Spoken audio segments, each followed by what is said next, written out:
President of the Republic of Ghana, His Excellency John Dramani Mahama.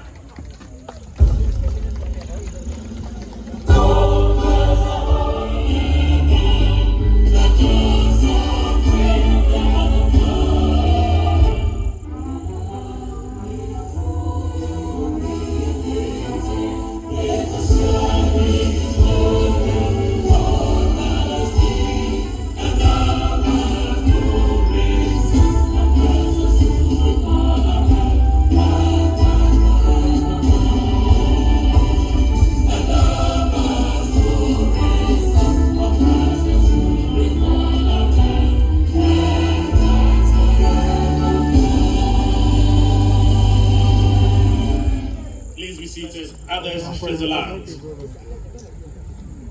Dreams are dreamt by individuals, no matter how collectively we put the dream together and make it manifest. Somebody dreamt. When the Jifa said, we will succeed because the spear is in your hands, I almost said, Mama is steer, but I realized the steer is in my hands already.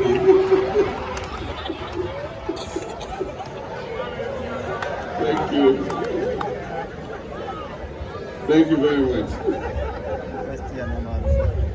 I have a speech here, but I'll make a few comments before I read my speech, as has become my practice nowadays. This has been a beautiful event.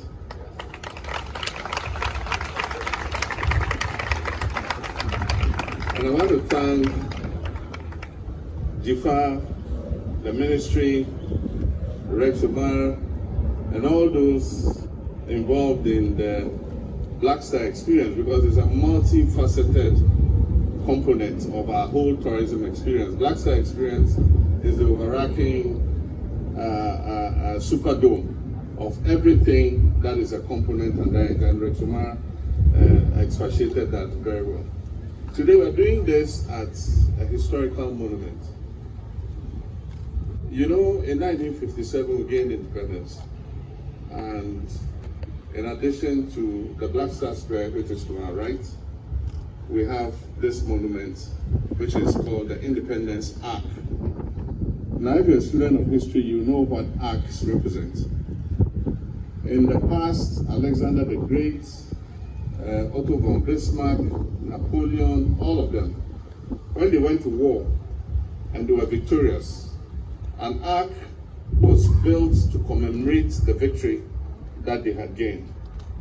And so when Kwame Nkrumah gained us our independence in 1957, this arc is the monument to actually memorialize our independence. And that's why when you see on top there, you see AD 1957.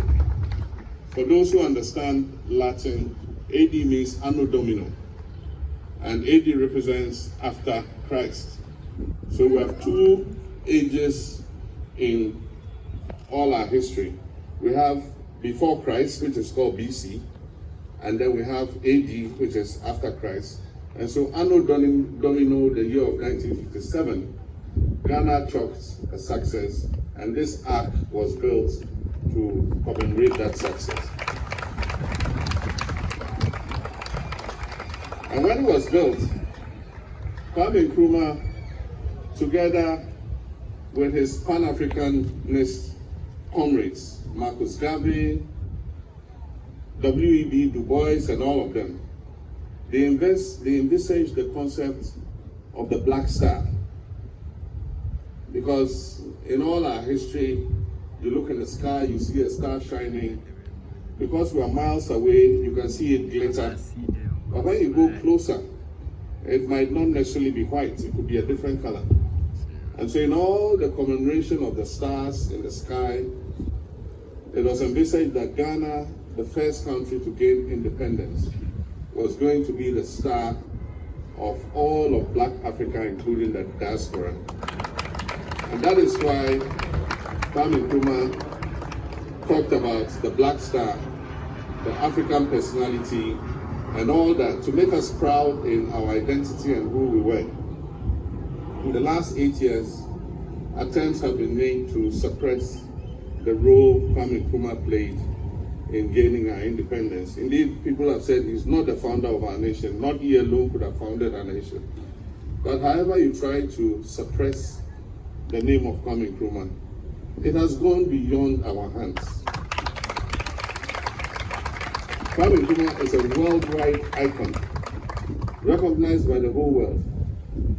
Recently, I hosted the chairman of the Confederation of African Football, CAF, our brother from South Africa, Mosepe. And while we're sitting and talking, he said one of the things that he learned in school, and that has stayed with him since he left, he grew and became an adult, was what Kwame Nkrumah said after Ghana gained independence. And he paraphrased what Kwame Nkrumah said on our Independence Day. I mean, for a country that had become independent, and we all were enjoying and joyful that we were the first nation to become independent, his thinking went beyond Ghana. And he said that, and this is what Mosepe told me, the independence of Ghana is meaningless. It means all the joy we're having is meaningless unless it is linked to the total liberation of the African continent. So that was Kwame Nkrumah for you. But the performances that we have seen here today, I remember as a young student growing up in Lagos, we had our little drama studio. And our students in Lagos, for their exams and their performances, had to choreograph a drama performance. And we, the students, used to go to the drama studio and pay to go and watch those performances. And they did very well, beautiful African performances. All of us growing up, maybe of my age, my children here, Shahid and Farida might not have lived in that age. I remember those epic performances. The king must dance naked, and how we used to flock to go and watch it. In the chest of a woman, or was it in the bosom of a woman? Those of you who are my age, remind me if I make a mistake. In the chest of a woman. There was one called Jogolo. There was even Jakata or something. I mean, and that was the golden age of dramatic performances in Ghana. And I remember we used to flock to go and watch those performances. There were even the ones that were the movie. And several, icons in the movie industry, some of whom are alive, some of whom are dead. And we lived through all that era, Gallywood, Kumawood. I remember I asked that they don't show foreign films on the presidential jet anymore, and that we should watch Ghanaian movies. And no, this was when I was president before. And I'm going to give the edict again. The plane is going for service. When it comes out, ask them to change all the repertoire and put Ghanaian movies. And I watched a very interesting one between Lilwin and I've forgotten his name, our half-caste. When some armed robbers attacked him in conspiracy with his wife, and then Lilwin and his wife found him lying down. And the wife said, "Oh, armed robbers." And Lilwin said, "Debi, Obroni, Ofiple, Muneto."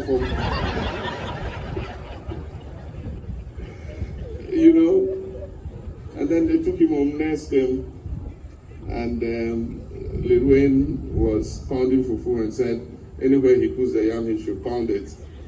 And then he kept putting the yam, the guy was pounding, and then he wanted to taste one of the yams, he put it in his mouth, and the guy knocked his mouth with the pounding stick. I mean, these are interesting, they are creative. And I mean, we have the talents. We all knew about Niyate. May God bless his soul. Committed to dance choreography. We used to go to the National Theatre to watch the Ghana Dance Ensemble, Ghana Dance Company, No Yam, all of them. I'm happy that in all this economic crisis and all that, they still are alive and that the talent is still there.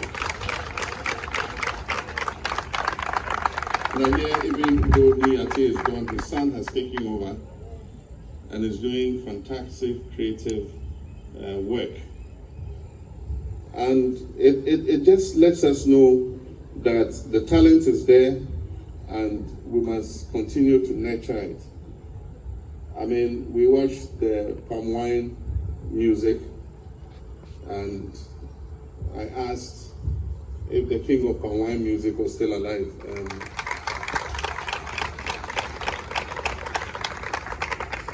Because that was a genre of music that has become a part of our musical archive and our folklore. And for people like this, we shouldn't wait till they die and go and cry at their funerals. And so wherever Ojakonimo is, Vicker, you and your team organize some ceremony. Let's honor him. I know he's been honored in the past. Let's honor him again before God calls him. In the last month or so, we have buried two icons. One, Mahama of Wolome fame. I got to meet her not too long ago, last year, yes. She came to my office out of the blue. And we had listened to Wolome music growing up. So when she came, I was quite excited. And we struck a very good friendship. Unfortunately, after I got to know her, it didn't take long. She fell sick. The family came to me. We did everything. We paid the medical bills, but if money could pay for her life, she would be alive when God decides He takes what He has given us. The other who passed recently, and because I was too busy with the affairs of state, I didn't get the opportunity to at least go and pay my respects to him, was the last of the Osidi Saturday Osei. Growing up, these were people who made us proud, and they carried African music and Ghanaian music to the rest of the world. And I pray that God grants him peaceful rest. But there are many people like that who have had the talent, they have performed, we've enjoyed their music in many sectors, in sports, in all the creatives, in film, in music. And today, we ask ourselves, how are their lives? Many of them are living as paupers. Even in old age, money to be able to afford the medicines, to be able to look after themselves, pay for their hospital bills, has become a problem. I've done my best from when I was president before, and even in opposition and as president again, to adapt several of them and provide them with sustenance every quarter in order that they are able to live a meaningful life. But that is what I can do as an individual. I believe that as an institution, like we tried to do in the past, we should set up an aging artist fund and be able to provide something for these people who have made us happy in the past, who we knew were talented and creative and affording on hard times. And so that will be a part of the Black Star experience, that we create something that is able to look after some of these bright stars who gave us joy when we were growing up, and be able to at least give something back as a nation to them in their trying times. Ladies and gentlemen, we gather in front of the Independence Arc to relaunch the Black Star. That's our forebears, Nkrumah, and not only Nkrumah,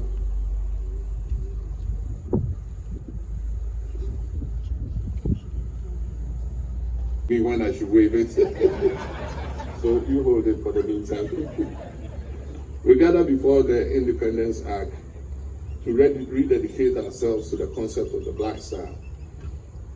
and that Ghana, as the first Black African nation south of the Sahara to gain independence, we want to recapture what Ghana meant at the time to the rest of Africa. And let me tell you, it wasn't only Africa, it was the whole of the Black world. They were proud of Ghana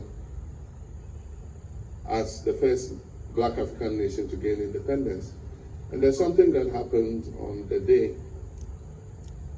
President Nixon, came to Ghana during the independence. He was not president at the time. But while they were jubilating at Ghana's independence, there was this black guy who was so happy and, dancing and jumping all over the place. And President Nixon asked him, how does it feel to be independent? And he says, I don't know, because I'm an American. We are not liberated yet. And at that time, blacks in America did not have the vote. Black people did not vote in elections in America.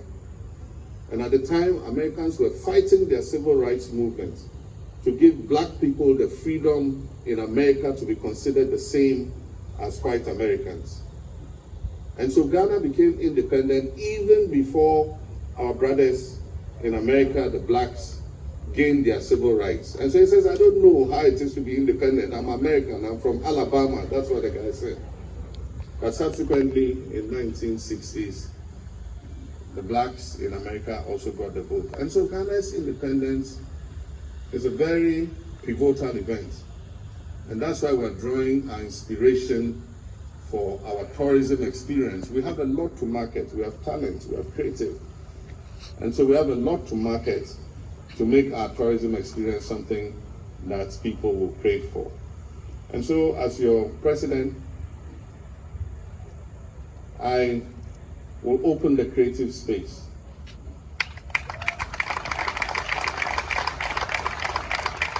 I'm going to open the door for you. And when I open that door, let nobody close it again.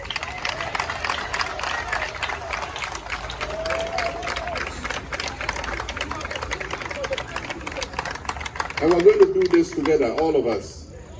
And so whatever ideas you have, we're open to it.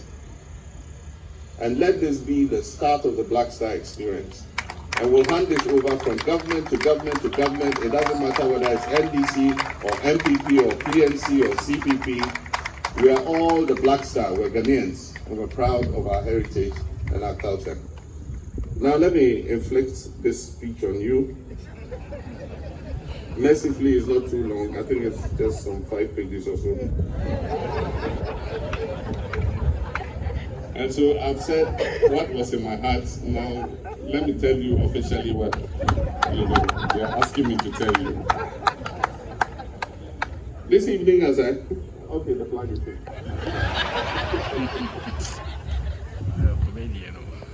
It says, this evening as I hold the flag of the Black Star experience, a symbol of our renewal, national spirit and cultural identity, I am filled with immense pride and hope. So here's the flag. Okay, you can take the flag now. Today we're not merely launching a brand, we're reclaiming our narrative and projecting to the world a bold new vision of Ghana. A Ghana that stands tall, vibrant, proud, and unstoppable. We're launching a movement, the Black Star Experience. From the rich tapestry of music, dance, choreography, and immersive digital presentations you have witnessed tonight, it should be clear that this initiative transcends tourism. It is a declaration that Ghana is the cultural and creative heartbeat of Africa. We're determined to redefine how the world sees us, and more importantly, how we see ourselves. The Black Star Experience is about restoring our pride, celebrating our heritage, and unlocking the vast potential within our cultural, creative, and tourism sectors.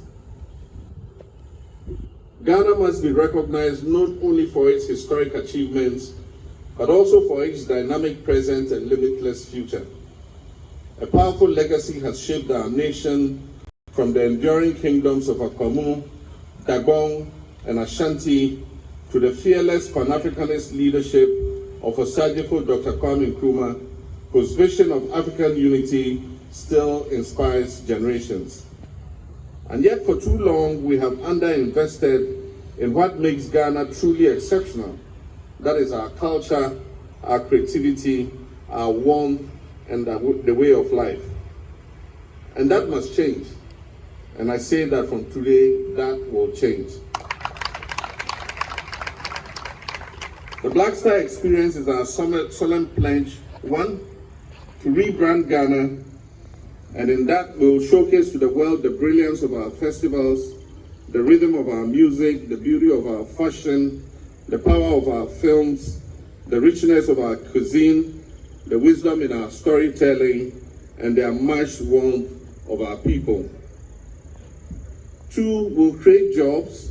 We will empower millions of young Ghanaians, particularly women, by unlocking opportunities in the creative and tourism industries, nurturing entrepreneurship and innovation, and creating sustainable livelihoods.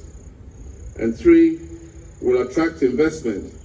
We'll draw in global investment and forge new pathways for inclusive growth and prosperity by positioning Ghana as Africa's premier destination for cultural tourism and creative collaboration.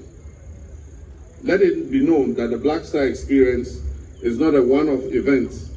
It is a 365-day celebration of Ghanaian ingenuity and excellence. And so here, we're not going to have one day where we say, today is the Black Star Experience. It's a year long. There will be different components, and I'm going to come to that. And so the creative energy of our people will radiate daily from every region and every community. Imagine the majestic rhythms of the Hogbechocho Festival in Anglo. The electrifying art of the Chalewate Festival is waiting for you. To investors, I say Ghana is open for business. Partner with us to shape a cultural economy that benefits our people and enriches the world. To the world, we invite you to experience Ghana like never before. Come and feel the heartbeat of Africa. Come and witness the power of the Black Star. And yes, when we host the Ghana Fashion Week in July, it's going to be a full 7 days to spotlight our vibrant fashion industry. And this is an interesting one. I, your president, will proudly take to the catwalk.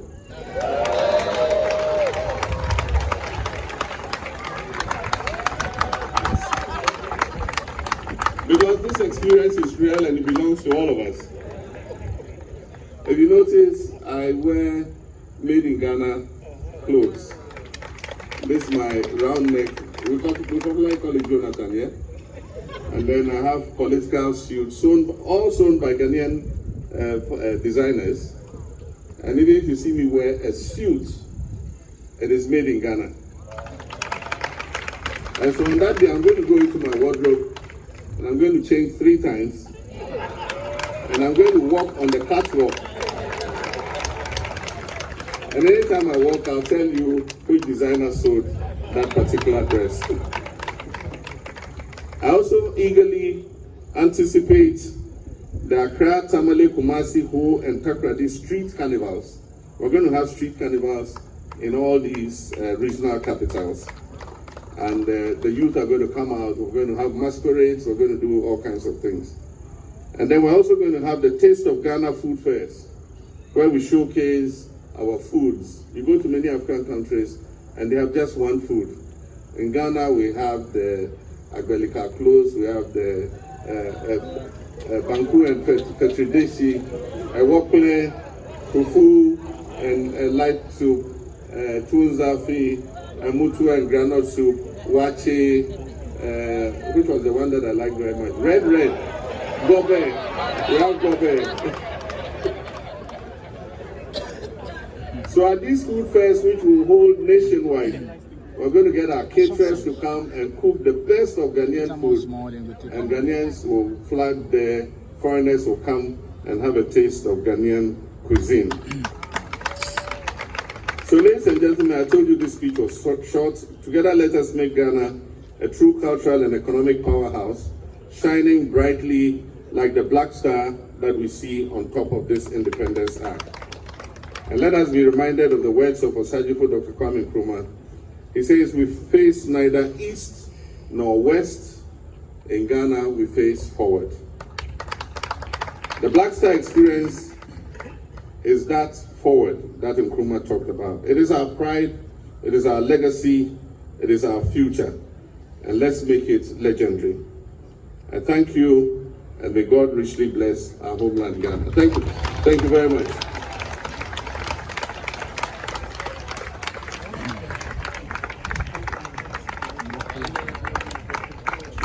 Culture breathes. The rhythm of our sound and the bold flavors of our cuisine. The Black Star experience takes you beyond the surface into a world shaped by rich aesthetics.